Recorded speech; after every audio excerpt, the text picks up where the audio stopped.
plaintiff, Jason Larvick, was friends with the defendant, and they had a lot in common, including their love of music.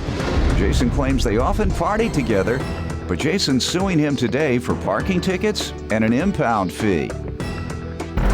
Defendant Troy Karki says while living with Jason, he would often solicit drunk women from the street to come into their home and strip. Troy insists he had no idea Jason's car was even towed. Start with you. Well, Your Honor, basically we're here today because I trusted Troy. He was a friend of mine. I mean, we did all kinds of things together. We did photography and we went to ball games, went out every night. We enjoyed lots of music together. I mean, everything from Motown to Hoedowns to Miles to Coltrane and the Velvet Underground. It was a good time. So we lived together at the Rosie house. So this was a 2-story pink house. I mean, it was party by day, adventure by night. At one point there was 9 dudes that were living at the house because Troy had this harebrained idea that if we just invite a bunch of dudes over, they'll help pay rent. Sounds like a frat house to me. Right, it was like a frat house. I mean, he'd warned me, there's a dude in the basement.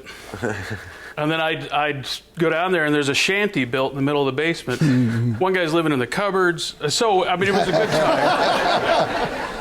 But we shared the car together. I had a car, I had a Crown What years Vic. were these? So this was 2008, 9, all right. 10. All right. So you're about to get to the car. Right. Well, so I had a 1997 Ford Crown Victoria. Mm-hmm. It's a police Intrepid. It's a Texas Ranger car. Cop tires, cop shocks, cop brakes, cop suspension. I mean, it had a protective roll cage. You could cruise. You'd stomp on it and throw your head to the back of the seat. And I love this car. So we had a lot of good times in it. Sometimes we'd throw the gumball light on the top and we'd chase down perps. I mean, our friends. Who were perps? Right.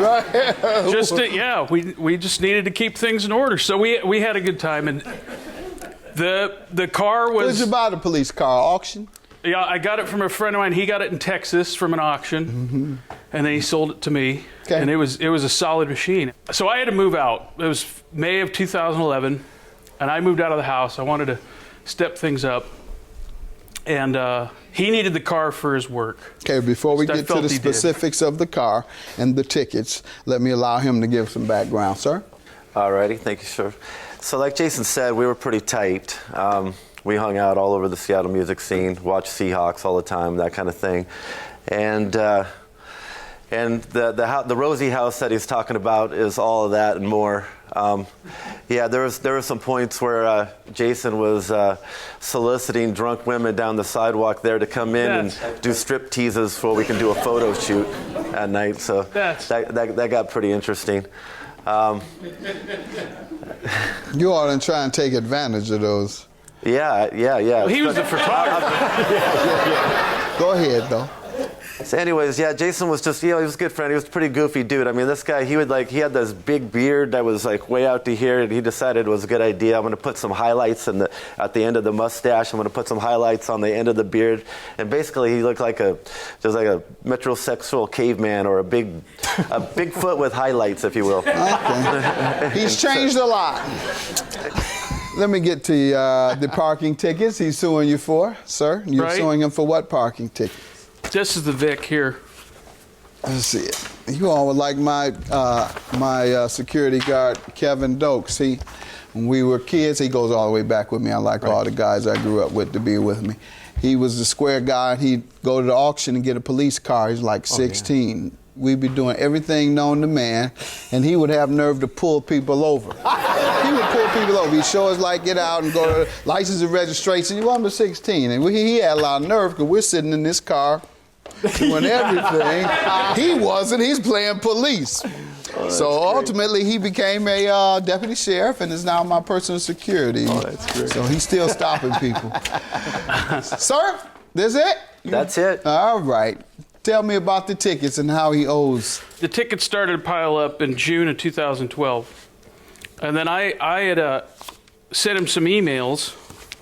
Let's see it, please. And basically, they went unanswered. And the amount? Well, there was 12 tickets that piled up. How much? Here's the breakdown. No, why don't you tell me? 831. All right, now you can give me that. And the balance of the 986 is for what? Well, that was an impound fee. What happened there? Well, Troy had sent me a text message. Actually, he sent my girlfriend a text message saying that the car was stolen. Because I own the car, he couldn't report it stolen. And because he had possession of the car, I couldn't report it stolen.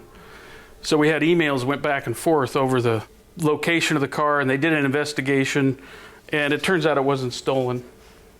Or at least we don't think it was stolen. Okay, it was impounded for what? It was They tell impounded, you and why it it's had 4 impounded. tickets that piled up on it.